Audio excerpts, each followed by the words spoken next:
Welcome back to the Sales Pulse podcast. I'm Marla Koupal, the Sales Conversation Architect. I chose to make today about something that we do in our sales conversations that leads to massive consequences and not necessarily the results we want.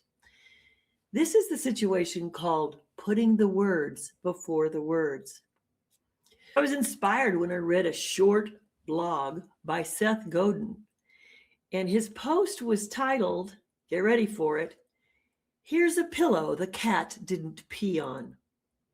Strange line, funny too, but if this was a sentence that was trying to reassure someone that the cat did not pee on the pillow, it failed.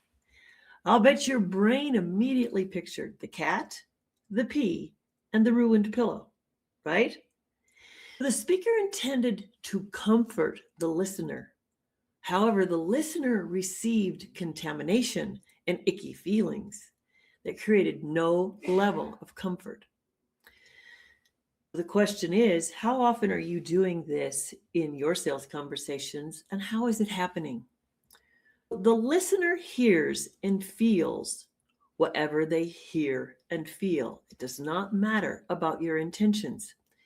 The distinction I would like you all to tune into today should help your sales conversations get stronger and produce more results. Let's look at what's setting up resistance, hesitation, and failure for your sales conversations. I know you've all had this experience. When a seller says to you, "I'm not trying to pressure you," where did your brain go? It automatically went to, "Oh yeah, well, you're pressuring me." But another seller might say, "Take your time and let's see what fits first." How did you feel? Did you relax? Did your body just go, "Ah"? Mine did, even when I shared that with you. Same intention, always in sales, is to reduce the stress and the pressure. If you say the first one, "No pressure," well, that creates tension in the buyer. And let's see if it's a fit. That creates the space for the buyer to think. The lesson for all of us today is most people believe that communication is all about information. Yet if you want to be a successful salesperson, someone who's comfortable and confident in your own skin every time you're working with someone, take a look at what you're putting out first. And are you the one creating the resistance? Selling is an art and a skill. And the more distinctions you have, the more successful you'll be.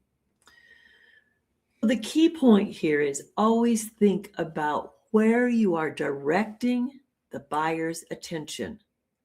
And by those simple phrases of "no pressure," you're directing their attention to their emotional side, not anything about building a thought process or clarity that will allow them to choose your product or your service. You always want to question, am I setting my buyer up for clarity of choice or possibilities they've not thought of, or decision-making that will make them feel like a winner? Or do you set them up on a path to fear, self-doubt, skepticism, and defense? Many sellers unintentionally lead buyers into resistance because the seller is speaking from a self-protection space instead of creating a buying space that will allow the buyer to be comfortable and make choices and ask questions and arrive at something that feels like a fit for them. Here's another illustration. A lot of what we've been speaking about happens in direct messages on Facebook and social media, or maybe even a post. Someone might say, "This isn't one of those scammy programs." Ooh, well, where did your head go? Mine went totally off kilter into what is scammy. I'm not even thinking about the product anymore. Or you might say, "I know you're probably skeptical." Well, if I wasn't, I am now. And I don't want to be pushy. So why are you telling me that? I am immediately alerted to interpret everything they're saying as pushy. And the favorite one we're all concerned about is, "Trust me, or honestly. Well, wow. All of those take your conversation off track and into a lot of self-doubt on the buyer's part if they're dealing with the right seller. You're shooting yourself in the foot if you put those words before your other words. Your objective is to build a mutually beneficial conversation, but it would be helpful if you could quickly learn what you want to leave out of that conversation.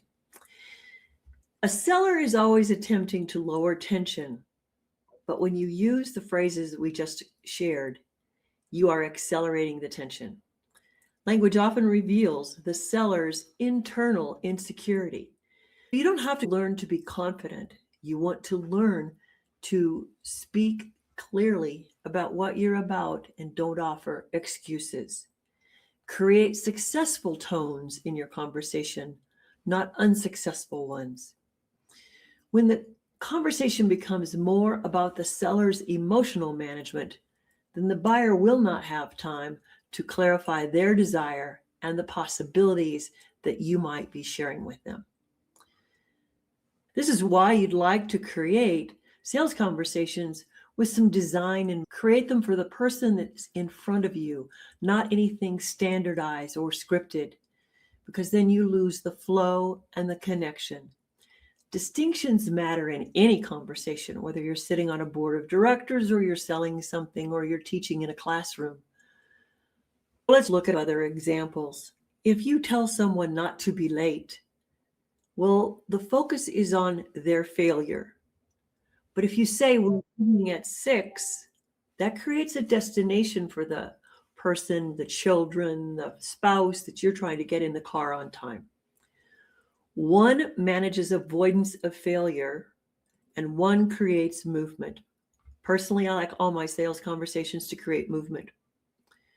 But if you would like to use this information, start looking at the emotional feel of the interactions in each conversation you have and find the distinctions that will further your conversations, not stop it.